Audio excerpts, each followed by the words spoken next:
You can't impeach a president because you don't like him. That's not how this system works. We're in a constitutional republic. There are rules here. There are standards. You don't get to make that decision. The voters in this country do. And we have an election coming up in about 11 months. Let the people decide. Don't put yourselves in their place. You don't have the right to do it. I hope and pray that future Congresses can and will exercise greater restraint. That was House Speaker Mike Johnson 5 years ago yesterday, criticizing Democrats for introducing their first articles of impeachment against then-President Donald Trump. But today, 11 months before an election, Speaker Johnson is scheduling a partisan vote on an impeachment inquiry into President Biden. Joining us now, Democratic Congressman Joe Neguse of Colorado. He's the chair of the Democratic Policy and Communications Committee and sits on the House Rules and Judiciary Committees. So, wow, what a difference 5 years makes. And what do Republicans have to put on the table for impeachment? Oh, good morning. It's good to be with you. And the answer is nothing. They know that this process will be an utter waste of time. It's another example of the extreme and misplaced priorities that House Republicans have pursued. And I think the most salient question one must ask is why? Why pursue this path? It's pretty clear to me, and I think to most Americans, that this is an act of political retribution being done on behalf of Donald Trump. As the country knows, President Trump was impeached on a bipartisan basis for his conduct on January 6th, for inciting a violent mob to storm the Capitol and disrupt the Electoral College proceedings and ultimately subvert the peaceful transfer of power. And as you know, I served as a prosecutor during that impeachment. That impeachment was bipartisan. And former President Trump has been singularly focused ever since on exacting retribution. And unfortunately, the sycophants of his in Congress, including the Speaker, are all too inclined to pursue that path and to help him pursue that path. So that's what this vote today really is all about. Boy, does that clip that we just showed capture this moment, these Trump years, where you have the now Speaker of the House back when it was Joe Biden, when it was Donald Trump. We were talking about having one standard for Trump and a different one now, of course, here.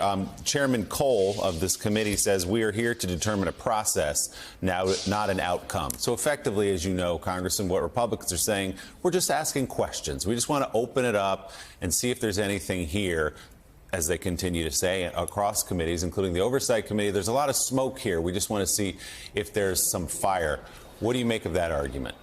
I think it's an intellectually dishonest argument, Willie, unfortunately. Look, the vast majority of Republicans in the Congress have already made their decision as to whether or not they believe President Biden should be impeached. And by the way, they have no cogent answer or explanation as to what crime they are investigating. They have yet to offer any kind of rational explanation or cogent explanation of a constitutional connection to the standard for impeachment, the high crime and misdemeanor that they apparently believe that the president has committed. It's a baseless inquiry. It's one that's been devoid of any transparency. The vast majority of it has been behind closed doors, unfortunately.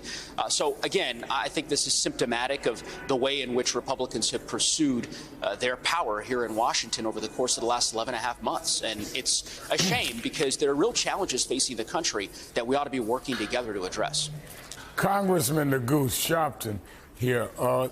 Talk to me about the fact that you were involved in a committee that was dealing with really trying to stop the process of a transition of power, of really overthrowing a government that had been elected. And now we have this proposed inquiry into something that is basically a fishing expedition, hoping to come up with a fish. Are we making a mockery of these kind of congressional inquiries that could come back to haunt us, where Americans don't take any of the inquiries seriously because we go through these performative kind of inquiries rather than dealing with things that are real dangers to our laws or dangers to the stability of government? Al, I think that you articulated well the false equivalency that, unfortunately, my Republican colleagues have been parroting here at the Capitol, right? They have conceded that this is a political exercise on their part, and there can be no comparison to the actions of former President Trump in terms of attempting to subvert the peaceful transfer of power and the responsibility that the Congress had on a bipartisan basis to vindicate the Constitution in terms of the impeachment against former President Trump back in January of 2021. Clearly, as I said, there's no evidentiary basis to proceed in this instance. They know that to be the case. And again, not to belabor the point, but it is a sad state of affairs because there are other priorities we should be pursuing. I mean, in the last 11 months, House Republicans attempted to shut down the government twice. They almost caused a catastrophic default on our national debt. They vacated their own speaker. The only thing they've done of substance is expel George Santos, which, of course, they needed Democratic votes to accomplish. They are not focused on making the American people's lives better or easier. And it's a deep contrast, a stark contrast with House Democrats under Leader Jeffries, putting people over politics, trying to lower costs, trying to grow the middle class, trying to build safer communities. So I hope that some Republicans will ultimately see the writing on the wall and realize that this is not a plausible or prudent path for the country, and perhaps join us in addressing some of these challenges that I mentioned.